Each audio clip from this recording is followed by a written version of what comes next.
Pregnancy அந்த age குரூப்க்கு போலாம். So இப்போ நம்ம ரீப்ரொடக்டிவ் ஏஜ் குரூப், அதாவது கருவுறும் வயதுன்னு சொல்ற தமிழ்ல சொல்லலாம். அதாவது 20 to 30 வயசுக்குள்ள வந்து ஒரு திருமணம் ஆவதற்கான ஒரு வாய்ப்பு, கருவுறுவதற்கான ஒரு வாய்ப்பு கிடைக்கிறதுனால நம்ம அந்த ஏஜ் குரூப்புக்குள்ள ஒரு common diseases or common challenges நம்ம வந்து டிஸ்கஸ் பண்ணிக்கலாம். இப்போ நடைமுறையில திருமணம் என்றாலே சுதந்திரத்தை இழப்பது என்கிற ஒரு எண்ணம் கூட இருக்கிறது. திருமணத்தை சுமையாக நினைக்கிறார்கள் பலரும். உடல் ரீதியான தேவைகள், உணர்ச்சி தேவைகள், உளவியல் தேவைகள், சமுதாய தேவைகள், பொருளாதார தேவைகள், இது அனைத்தையும் உட்கொண்டது திருமணம் என்பது. திருமணம் சொல்லும் போது ஒருத்தர் வந்து கம்ப்ளீட்டா பெர்ஃபெக்டா இருக்கணும்னு அவசியம் இல்லை. முழுவதுமாக முற்றிலும் முழுமையான ஒரு நபர் என்பவர் இல்லை. அதனால வந்து acceptance is a very important part of this particular age, reproductive age. இந்த ஒரு திருமண வயது அல்லது கருவுறும் வயதுன்னு சொல்லக்கூடிய இந்த ஒரு ஏஜ் குரூப்ல வந்துட்டு எது கிடைத்தாலும் அதை ஏற்றுக்கொள்வது என்ற ஒரு மனப்பான்மை வேண்டும். பட் நம்ம ஸ்பிரிச்சுவல் ஹெல்த் அப்படிங்கிறது வந்து WHO நம்மளுக்கு கொடுத்ததுனால, அந்த டெஃபினேஷன் ஆஃப் ஹெல்த்தை கொண்டு வந்ததுனால, ஒரு ஆன்மீக சுகாதாரம், ஆன்மீக ஒரு நலம் உள்ள ஒரு பெண்ணால் திருமணத்தை நல்ல முறையில் ஏற்றுக்கொள்ள முடியும். ஆன்மீக நலம் இல்லாதவர்களுக்கு சிறிது சிரமமாக இருக்கிறது. அதையும் நாம் நடைமுறையில் பார்த்து கொண்டிருக்கிறோம் இல்லையா? சுவாமி ரொம்ப அழகா ஒன்று சொன்னார். கல்யாணத்துக்கு அப்புறமா வந்துட்டு மதரின் லா இல்லை, மதரின் லவ், டாட்டரின் லா இல்லை, டாட்டரின் லவ் அப்படின்னு. அதை வந்து எல்லா பெண்களும், அதாவது திருமணமாகக்கூடிய பெண்களும் அவர்களை ஏற்றுக்கொள்ளக்கூடிய அந்த மாமியார்களும் கூட அதை வாழ்ந்து காட்டினால் கண்டிப்பாக எந்த விதமான ஒரு திருமணமும் ஒரு தோல்வியில் முடிந்தது என்பது வரப்போவதில்லை. ஓகே, ஸோ இப்போ நம்ம ப்ரெக்னென்சி அந்த ஸ்டேஜை பற்றி நம்ம பேசலாம் மேம். ஸோ சின்ஸ் நான் ஏற்கனவே கொஞ்சம் இந்த ஊட்டச்சத்து பற்றி நிறைய பேசினதுனால நான் வேணால் இந்த ப்ரெக்னென்சி நியூட்ரிஷனை பற்றி ஒரு 2 லைன்ஸ் நான் இப்போ சொல்லிடுறேன்.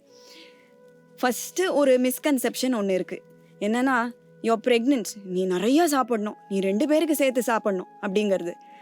அதுக்கு நம்ம என்ன ஞாபகம் வச்சுக்கணும்? Eat for you, not for 2. உங்களுக்கு என்ன தேவையோ அதை நீங்கள் சாப்பிட்டா போகிறோம். இன்ஃபேக்ட் ஃபர்ஸ்ட் ட்ரைமெஸ்டரில் நம்ம நார்மல் டயட்டே சாப்பிட்டா போகிறோம். செகண்ட் ட்ரைமெஸ்டர்னும், அதாவது அதை 3 மந்த்ஸாக பிரிச்சுக்கிறோம் இல்லையா? ஸோ அந்த செகண்ட் ட்ரைமெஸ்டரில் வந்து ஒரு எக்ஸ்ட்ரா ஒரு 350 இல்லை 400 கேலரிஸ் எக்ஸ்ட்ரா சாப்பிடணும். அந்த தேர்ட் ட்ரைமெஸ்டரில் 450 500 கேலரி எக்ஸ்ட்ரா சாப்பிடணும். அதுவும் டிவைடட் போர்ஷன்ஸில். எக்ஸாக்ட்லி. நம்ம அந்த ரெயின்போ பிளேட் ஹெல்தி ஈட்டிங் மாடலில் அண்ட் டியூரிங் ப்ரெக்னன்சி எஸ்பெஷலி நம்மளுக்கு வந்து அயான் சத்து, ஃபோலிக் ஆசிட் சத்து இல்லையா, அயோடின், ஜிங்க், தென் ஃபைபர், இதெல்லாம் ரொம்ப இம்பார்ட்டன்ட். கால்சியம், வைட்டமின் டி, இதெல்லாம் ரொம்ப இம்பார்ட்டன்ட். அதில் எஸ்பெஷலி ஃபோலிக் ஆசிட் இருக்கு இல்லையா, அது வந்து அந்த ஃபீட்டஸ், அந்த கருவோட மூளை அண்ட் தண்டுவடம், பிரெயின் அண்ட் ஸ்பைனல் கார்ட் டெவலப்மெண்ட்க்கு ரொம்ப அவசியம். இன்ஃபேக்ட் மேம், நீங்கள் ஆக்சுவலாக அந்த ப்ரீ கன்செப்ஷனல் ஃபோலேட் எதிர்பார்க்கும் போது ஃபோலிக் ஆசிட் மாத்திரை எடுத்துக்கொள்வது வந்து ரொம்ப நல்ல ஒரு மெத்தட். எஸ், ஸோ அதை நம்ம we have to point out. Lakshmi, இந்த கர்ப்பத்தை எதிர்பார்க்கும் ஒரு தருணம்னு சொல்றோம் இல்லையா, இதுல வந்து நம்மளோட வேதம் என்ன சொல்றது அப்படின்னா, கர்ப்ப சம்ஸ்காரம் சொல்லி ஒன்று சொல்றது.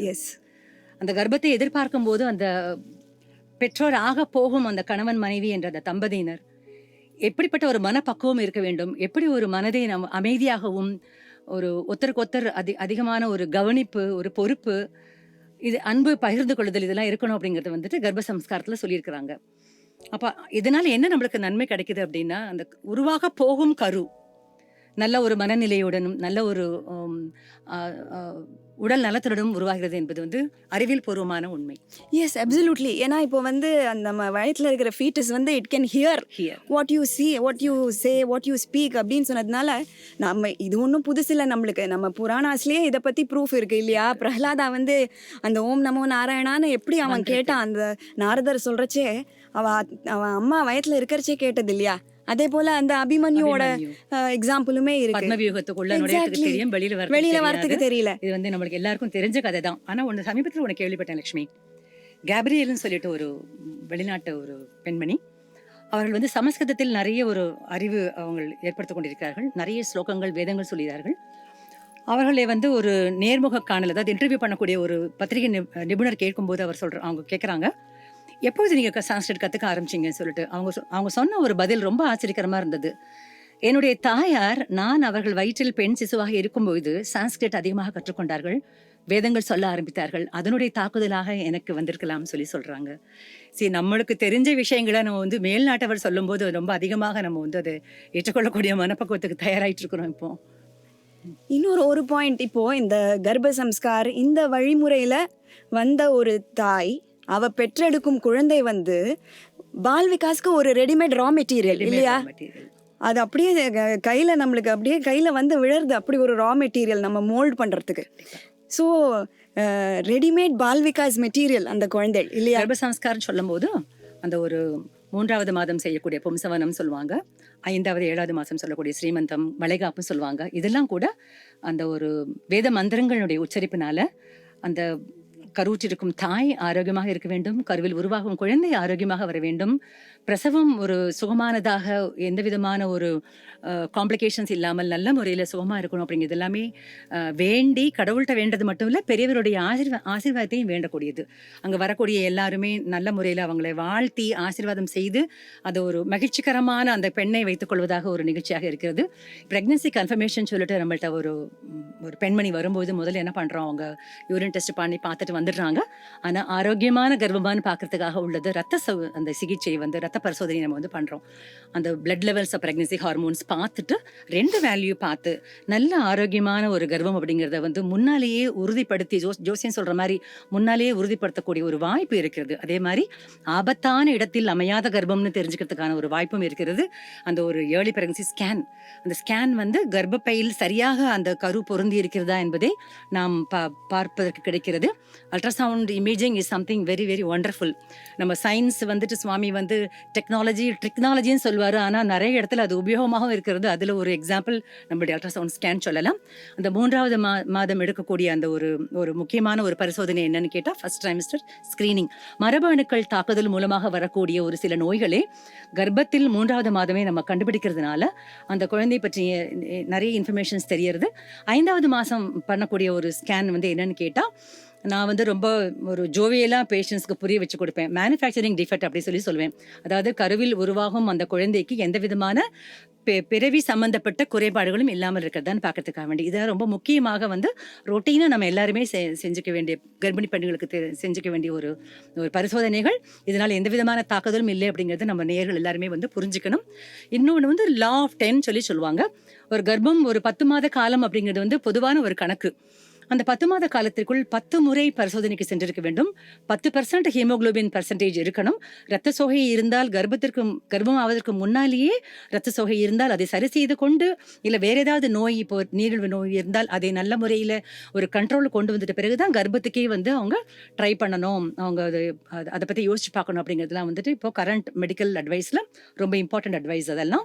அதே மாதிரி ஒரு 10 கிலோகிராம் வெயிட் ஏறணும் அப்படிங்கிறதெல்லாம் வந்து ஒரு டீச்சிங்கில் இருக்கக்கூடிய ஒரு பாயிண்ட்ஸ்.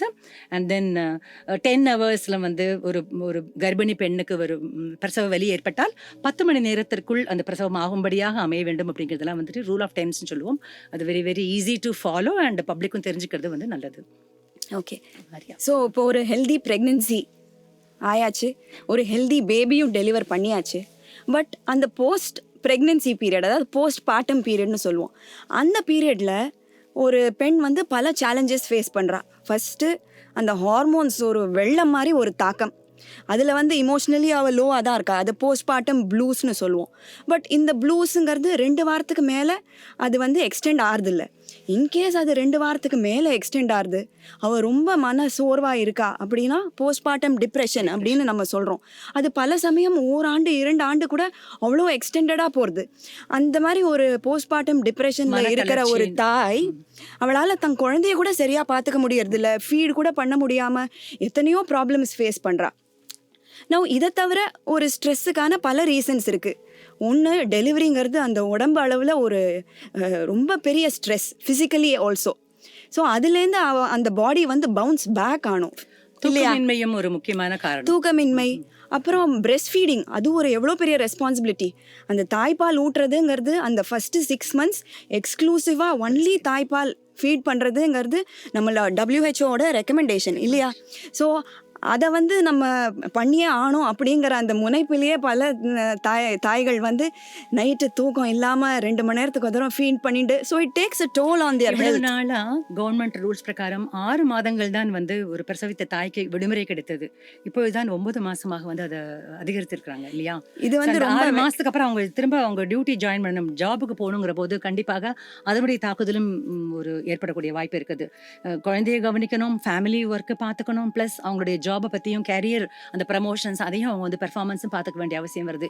எல்லாமாக சேர்ந்து தான் அந்த மன தளர்ச்சிங்கிறது வந்து ஏற்படுது. உடல் ரீதியான ஒரு சோர்வு, மன ரீதியான சோர்வு ரெண்டுமே சேர்ந்தால்தான் அந்த போஸ்ட்மார்ட்டம் ப்ளூஸ்ன்னு சொல்கிறோம். ஆனால் ஒன்று லக்ஷ்மி, இந்த போஸ்ட்மார்ட்டம் ப்ளூஸ் வராமல் இருக்கணும்னா என்ன பண்ணலான்னு கேட்குறவங்களுக்கு நான் வந்து ஒரு அருமையான பதில் ஒன்று உண்டு. என்னன்னு கேட்டால், அதாவது பர்த் கம்பேனியன் சொல்லுவாங்க இல்லையா, ஒரு பிரசவத்தை பார்க்கக்கூடிய அந்த ஒரு இதில் இருக்கிறதுனால பர்த் கம்பேனியன் சொல்லுவாங்க. அந்த சுகப்பிரசவத்தின் போது அறிமுகமான, அதாவது கணவரோ அல்லது தாயோ அல்லது ஒரு சகோதரியோ உடன் இருப்பதால் அவர் அந்த கர்ப்பிணி பெண் பிரசவத்தில் இருக்கக்கூடிய பெண் அனுபவிக்கும் வலி குறையிறது, சீக்கிரமாகவும் வந்து பிரசவம் ஆறுது அப்படிங்கிறது வந்து it is scientifically proven. So இந்த மாதிரி ஒரு பர்த் கம்பேனியன் இருக்கும்போது ஒரு சுகமான பிரசவ அனுபவம் அப்படிங்கிறது வந்து கவர்மெண்ட்டை வந்து நம்ம தமிழ்நாடு கவர்மெண்ட்டில் அப்படிப்பட்ட ஒரு மெசேஜ் கொடுக்குறாங்க. ரெண்டாவது, அந்த ஒரு அப்படி நல்ல ஒரு அனுபவம் கர்ப்பமாக இருக்கும்போதும் நல்ல ஒரு family support, individual support from the husband, கணவரோடு கிடைக்கக்கூடிய ஒரு அன்பு ஆதரவும், பெற்றோர் கொடுக்கக்கூடிய ஆதரவு, மாமனார் மாமியார் கொடுக்கக்கூடிய ஒரு சப்போர்ட் ஆதரவு, ப்ளஸ் ஒர்க்கிங் என்வாயர்மெண்ட் ஆஃபீஸில் கொடுக்கக்கூடிய ஒரு சப்போர்ட் எல்லாம் சேரும்போது வந்து அவங்களால ஒரு நல்ல முறையில் அதை கடந்து வரக்கூடிய ஒரு வாய்ப்பு இப்போ இருக்குது. அதனால போஸ்ட்மார்ட்டம் டிப்ரெஷன்லாம் கொஞ்சம் குறைவுன்னு சொல்லிக்கலாம். அப்சல்யூட்லி. இப்போ ஒரு பெண் வந்து ஒரு தாய் ஆகிவிட்டா யூஸ்வலி நம்ம பார்க்குறது என்னன்னா, அவளுக்கு வந்து லாஸ்ட் ப்ரையாரிட்டி அவளே தான். She prioritizes the child before everything else. So என்னோட மெசேஜ் டு இந்த மாதிரி பெண்கள் இஸ், செல்ஃப்லெஸ்ஸாக இருக்கலாம், நம்ம உடம்பையும் பார்த்துக்கணும். ஸோ நமக்குன்னு சில ஹாபீஸ் என்னெல்லாம் இருக்கோ அதில் please be in touch with it. நம்மளுக்கு ஒரு போஸ்ட்நேட்டல் யோகாவோ, இல்லாட்டா வரைகிறது பிடிக்கும்னா வரைகிறதோ, இல்லை பஜன்ஸ் கேட்குறதோ, anything. So be in exactly. So அதுவும் நம்மளுக்கு வந்து ஒரு ஸ்ட்ரெஸ் பஸ்டர் மாதிரியே தான். ஸோ வெரி இம்பார்ட்டண்ட் அவளோட மென்டல் ஹெல்த் அந்த நேரத்தில் சப்போர்ட் பண்ணுறது. Yes, absolutely. அண்ட் மதர்ஹுட்ங்கிறது இட் இஸ் டெரிபிள், அவ்வளோ responsibilities, but it is totally worth it. அந்த ஹாப்பினஸ்க்கு வந்து எல்லையே இல்லை, but it comes with a cost. அவ்வளோ ஒரு challenges. So as I set first, அந்த பிரெஸ்ட் ஃபீடிங்லேருந்து அந்த டாக்டர் விசிட்ஸ், வேக்சினேஷனுக்கு கூட்டின்னு போகிறது, ஐயோ என் குழந்தையோட டெவலப்மெண்ட் நார்மலாக இருக்கா, அது நார்மலாக தான் டெவலப் ஆகிறதா, தலை டைமுக்கு நிற்கிறதா, குப்பிரிக்கிறதா, உட்காரறதா, ஸோ இதெல்லாமே இம்பார்ட்டண்ட். குழந்தை 2 வயசு ஆச்சு இன்னும் பேசலையே. So many things. The mother வந்து அவள் தான் she notices everything first. In fact நான் நிறைய சொல்லுவேன், என்னோட ஸ்க்ரீனிங்கை விட அந்த மதர் பண்ணுற ஸ்க்ரீனிங் தான் மச் பெட்டர். கண்டிப்பாக. when the mother flags the red flags and the red herring signs அவள் பார்த்து கூட்டின்னு வரைச்சே, த டாக்டருக்கு இன்னுமே ஈஸி, பீடியாட்ரிஷியனுக்கு இந்த டெவலப்மெண்டல் ரெட் ஃப்ளாக்ஸ் ஐடென்டிஃபை பண்ணுறதுக்கு. ஸோ சில ரெட் ஃப்ளாக்ஸ் நம்ம சொல்லுவோம். ஃபார் எக்ஸாம்பிள் நான் சொல்கிறேன், ஒரு ஃபியூ எக்ஸாம்பிள்ஸ் சொல்கிறேன், ஏன்னா இதுவே ஒரு பெரிய டாப்பிக்காக போகும். ஸோ ஒரு குழந்தைக்கு 6 மாதத்துக்குள்ளே தலை நிற்கலைன்னா அது ஒரு ரெட் ஃப்ளாக். 9 மாதத்துக்குள்ளே உட்காரலைன்னா அது ஒரு ரெட் ஃப்ளாக் இல்லையா? 13 மாதத்துக்குள்ளே க்ரால் பண்ணலைன்னா அது ஒரு ரெட் ஃப்ளாக். 17 மந்த்ஸில் தனியாக நிற்கணும், 18 மந்த்ஸில் தனியாக நடக்கணும், 2 வயசில் அட்லீஸ்ட் ஒரு 50 வார்த்தை இல்லைன்னா ஒரு 2 வேர்ட் சென்டென்சஸ், 2 வேர்டை கோத்து சென்டென்சஸாக பேசணும். ஸோ இதெல்லாம் சில basic developmental red flag. So as a parent, the mother தான் ஃபர்ஸ்ட் பாயிண்ட் ஆஃப் கான்டாக்ட் இதெல்லாம் பிக்கப் பண்ணுறதுக்கு. இன்னும் ஒரு குழந்தை வீட்டில் இருந்து அந்த குழந்தையோட கம்பேர் பண்ணி பார்க்கறது இன்னும் கொஞ்சம் சிரமமாக இருக்கும். எல்லா குழந்தையும் ஒரே மாதிரி வளர்றது இல்லை.